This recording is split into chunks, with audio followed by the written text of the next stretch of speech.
श्री राम जन्मभूमि मंदिर निर्माण कार्यक्रम के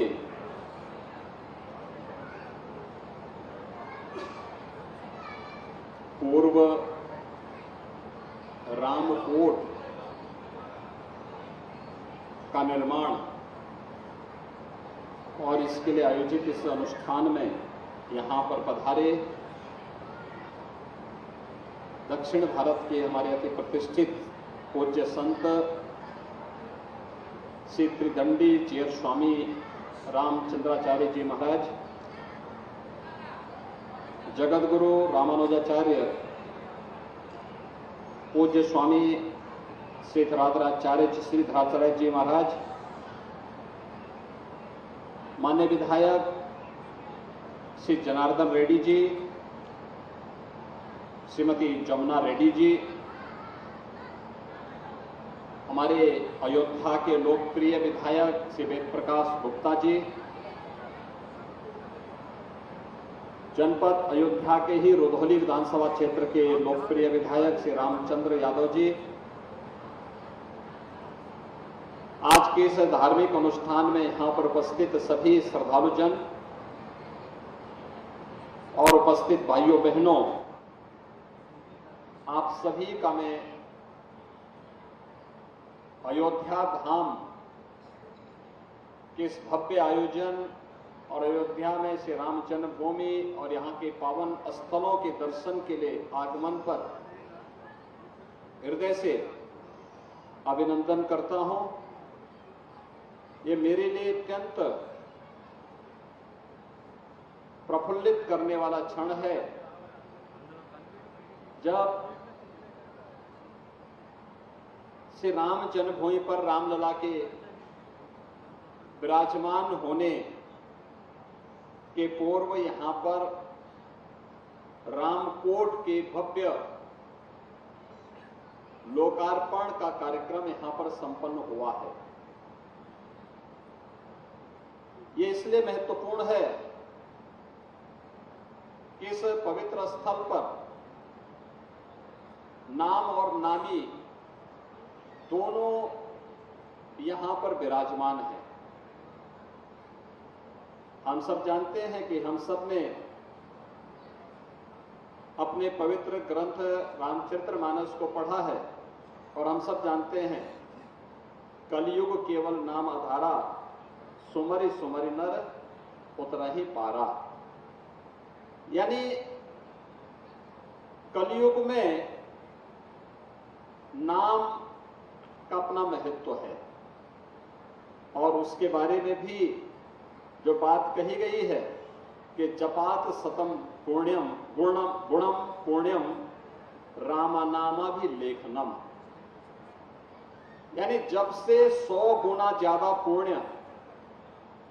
नाम लिखने से, और यहां पर तो 28 करोड़ नाम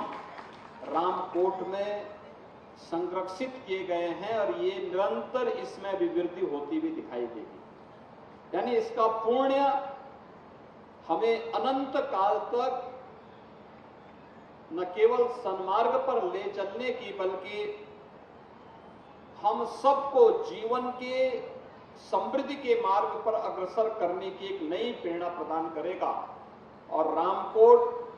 में सब कुछ विराजमान है,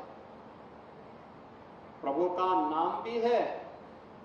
और भगवान प्रभु का यहां पर नामी भी है। 28 करोड़ लेखन के माध्यम से प्रभु के नाम को यहां पर पूरी तरह संरक्षित करके हम यहां पर उस पुण्य के भागीदार बन सकते हैं। मैं जगतगुरु रामानुजाचार्य पूज्य स्वामी श्री धराचार्य जी महाराज को इस बात के लिए भी बधाई दूंगा कि राम जन्मभूमि मंदिर निर्माण के पूर्व अयोध्या में आने वाले श्रद्धालुओं की संख्या को ध्यान में रख करके उन्होंने भव्य यहां पे धर्मशाला और इस भव्य अतिथिशाला का निर्माण कार्य भी संपन्न कर दिया है। यह अद्भुत है और ये हर आश्रम को करना चाहिए। अभी से तैयारी हो जाए कि कोई भी श्रद्धालु आएगा देश का अयोध्या में अयोध्या के अनुरूप उसे उस प्रकार की सुविधा भी मिले और वह जो यहाँ पे रुक करके कुछ समय प्रभु का नाम स्मरण करना चाहे, जप करना चाहे, कुछ दिनों के रह करके यहाँ पर सिद्ध साधना करना चाहे, तो ये सब कुछ उसे यहाँ पर सुलभ हो। सरकार यहाँ पर बुनियादी सुविधाओं के लिए बेहतरीन कार्य करने जा रही है। और मैं तो चाहूंगा कि हमें बिजली के खर्चे को कम करने के लिए सोलर पैनल, रिन्यूएबल एनर्जी का उपयोग भी करना चाहिए। सोलर पैनल लगा करके आप जितनी बिजली अपने यहां खर्च करेंगे, आपके कनेक्शन से उतनी तो कटौती हो ही जाएगी, लेकिन अगर आपके पास सरप्लस ऊर्जा होगी, उसको सरकार लेगी और उसका दाम भी आपको उपलब्ध करवा देगी। इसके लिए भी हम लोगों ने आश्रमों के लिए, घरों के लिए नेट मीटरिंग की व्यवस्था की है और जो कॉमर्शियल स्थल है वहां पर नेट बिलिंग की व्यवस्था भी की है। हम इन सभी सुविधाओं का लाभ अगर समयबद्ध तरीके से ले लेंगे तो स्वाभाविक रूप से अयोध्या को सोलर सिटी, सूर्यवंश की राजधानी है तो सोलर सिटी के रूप में से विकसित करने की जो आदरणीय प्रधानमंत्री जी की मंशा है, उसके अनुरूप यहाँ कार्य को गति देने में सफलता प्राप्त होगी। अयोध्या में सड़कों के निर्माण को तेज गति से आगे बढ़ाने का कार्य हो रहा है। 4 लेन की कनेक्टिविटी चारों ओर से, रामपथ, नए घाट से लेकर के और राम जन्मभूमि होते हुए आगे लखनऊ मार्ग तक, लखनऊ मार्ग से भी टेढ़ी बाजार होते हुए 4 लेन की कनेक्टिविटी दी जा रही है।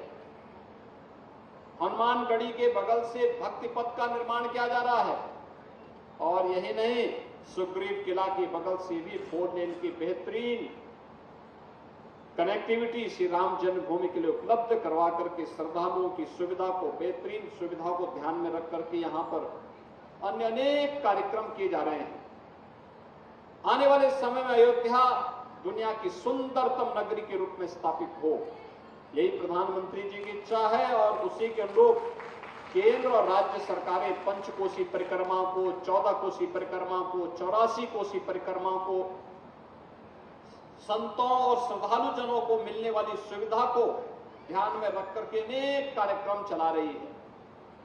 हम सबको भी अतीव श्रद्धा भाव के साथ, अभी थोड़ा जिस समय तोड़फोड़ चल रही है, निर्माण कार्य चल रहा है, तो अभी बेतरतीब लोगों को लग रहा होगा, लेकिन अभी अगले 1 वर्ष के अंदर आप देखेंगे एक सुंदर स्वरूप अयोध्या का हम सबको देखते हुए बनेगा।